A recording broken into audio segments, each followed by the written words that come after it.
नमस्कार दोस्तों, स्वागत है आप सभी का ज्ञान धारा क्लासेस यूट्यूब चैनल पर। तो दोस्तों, आप सभी के परीक्षा को नज़दीक देखते हुए आज हम विज्ञान के टॉप 10 क्वेश्चन लेकर के आए हैं, जो कि परीक्षा में लगभग पूछे जाने वाले प्रश्न हैं। तो चलिए एक एक करके इन प्रश्नों को हम देख लेते हैं। तो पहला प्रश्न है हमारा, समतल दर्पण से किसी वस्तु का प्रतिबिंब बनता है। तो समतल दर्पण से किसी वस्तु का प्रतिबिंब बनता है। ऑप्शन ए है आभासी, वास्तविक, छोटा और बड़ा। तो इसका हमारा जो सही जवाब होगा, समतल दर्पण से किसी वस्तु का प्रतिबिंब कैसा बनता है? आभासी बनता है। चलिए अगला क्वेश्चन देखते हैं, क्वेश्चन नंबर 2। तो हमारा क्वेश्चन नंबर 2 है, एक अवतल दर्पण की फोकस दूरी 10 सेंटीमीटर है। दर्पण की वक्रता त्रिज्या होगी। अगर एक अवतल दर्पण की फोकस दूरी 10 सेंटीमीटर है तो उसकी वक्रता त्रिज्या कितनी होगी? Option A 10 centimetre, option B 20 centimetre, option C 30 centimetre और ऑप्शन डी 40 सेंटीमीटर।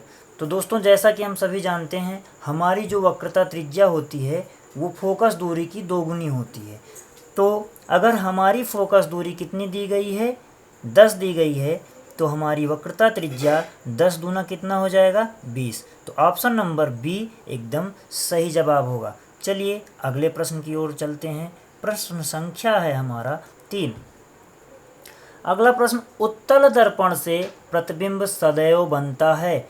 उत्तल दर्पण से प्रतिबिंब सदैव कैसा बनता है? ऑप्शन ए, वक्रता केंद्र तथा फोकस के बीच में, वक्रता केंद्र तथा अनंत के बीच में, ध्रुव एवं फोकस के बीच में, कहीं भी बन सकता है।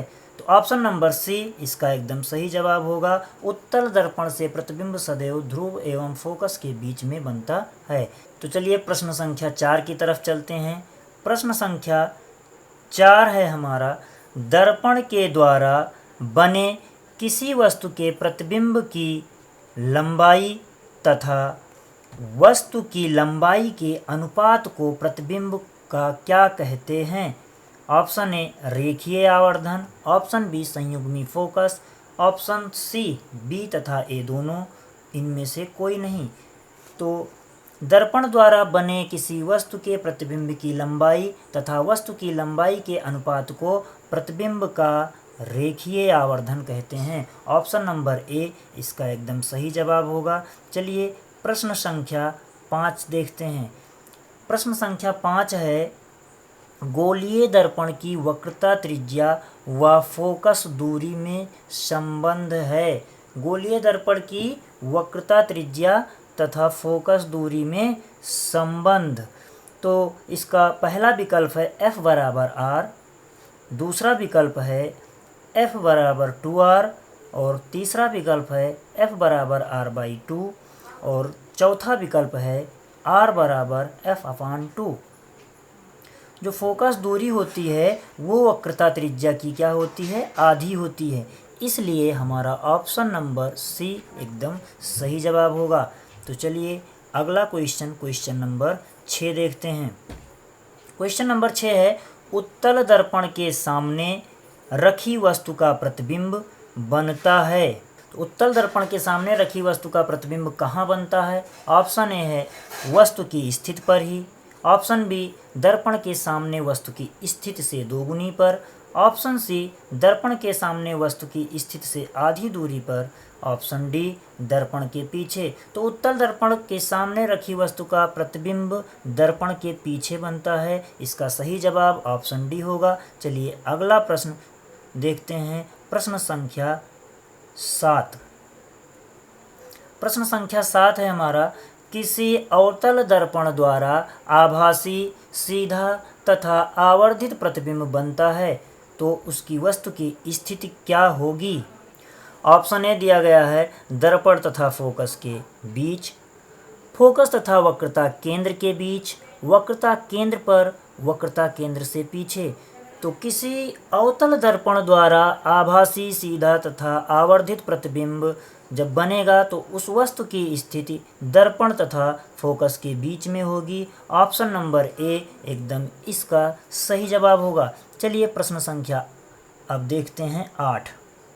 प्रश्न संख्या 8 है, इनमें से कौन सा दर्पण वस्तु से छोटा, ये हुआ नहीं होगा, इस यहाँ पर होगा वा।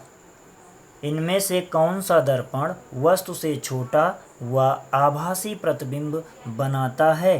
तो ऑप्शन ए है समतल दर्पण, ऑप्शन बी अवतल दर्पण, ऑप्शन सी उत्तल दर्पण और लास्ट ऑप्शन है उपर्युक्त तीनों।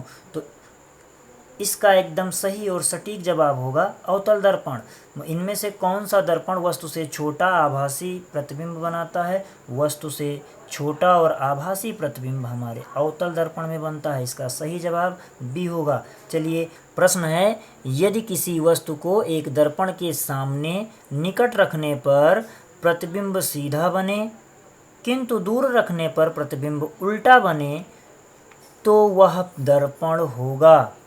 तो वह दर्पण कैसा होगा? ऑप्शन ए समतल दर्पण, ऑप्शन बी अवतल दर्पण, ऑप्शन सी उत्तल दर्पण और ऑप्शन डी समतलोत्तर दर्पण। तो इसका सही और सटीक जवाब जो होगा अवतल दर्पण। जब ये किसी वस्तु को एक दर्पण के सामने निकट रखते हैं और उसका प्रतिबिंब सीधा बन रहा होता है लेकिन दूर रखने पर प्रतिबिंब उल्टा बन रहा हो तो वह दर्पण अवतल दर्पण होगा। चलिए हम अपना लास्ट प्रश्न देखते हैं आज के इस क्लास की।